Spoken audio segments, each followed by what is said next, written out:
انفرادیت پسندی یہ ایک عام معاشرتی رویہ ہے۔ اس کے بارے میں ایک مختصر بات چیت ریاض الاسلام خان کی زبان میں۔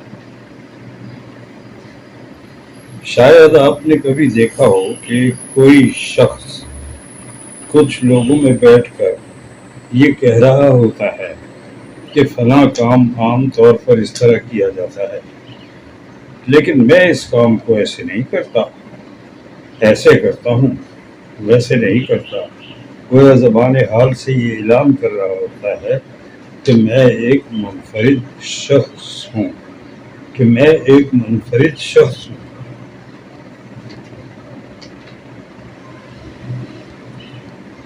کیا آپ نے کبھی غور کیا کہ ہم میں سے کچھ لوگ ہر حال میں مختلف نظر آنا چاہتے ہیں؟ کیا یہ صرف ایک خواہش ہے یا ایک خاموش مقابلہ دنیا سے، لوگوں سے، یا خود اپنے آپ سے؟ انفرادیت پسندی یہ خوبصورت لفظ ہے، مگر اس کے پیچھے چھپی حقیقت ہمیشہ خوبصورت نہیں ہوتی۔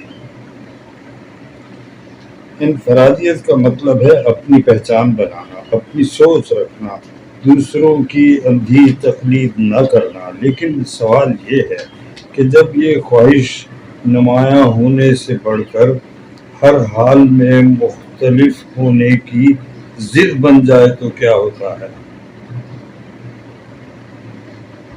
پھر انسان سچ نہیں بولتا، وہ نیا بولتا ہے، وہ درست نہیں سوچتا، وہ الگ سوچتا ہے، اور آہستہ آہستہ وہ خود کو دوسروں سے اوپر سمجھنے لگتا ہے۔ یہی وہ مقام ہے جہاں انفرادیت خود پسندی میں بدل جاتی ہے۔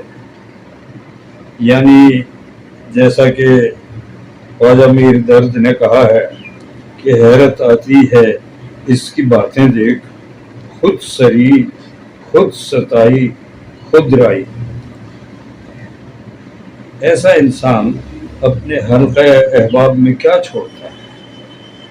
کچھ لوگ متاثر ہوتے ہیں، مگر زیادہ تر لوگ دور بھاگ جاتے ہیں، کیونکہ تعلقات برابری مانگتے ہیں۔ وہ انفرادیت پسند اکثر برتری چاہتا ہے، اور انفرادیت پسند اکثر برتری چاہتا ہے۔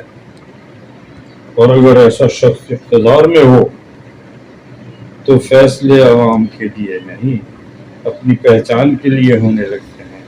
مشورہ کم اور انا زیادہ ہو جاتی ہے، اور پھر نقصان صرف ایک فرد کا نہیں، پوری قوم کا ہوتا ہے۔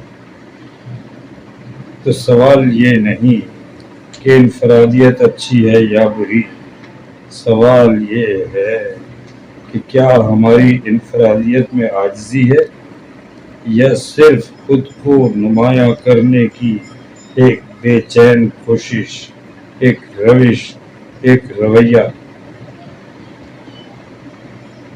شکریہ۔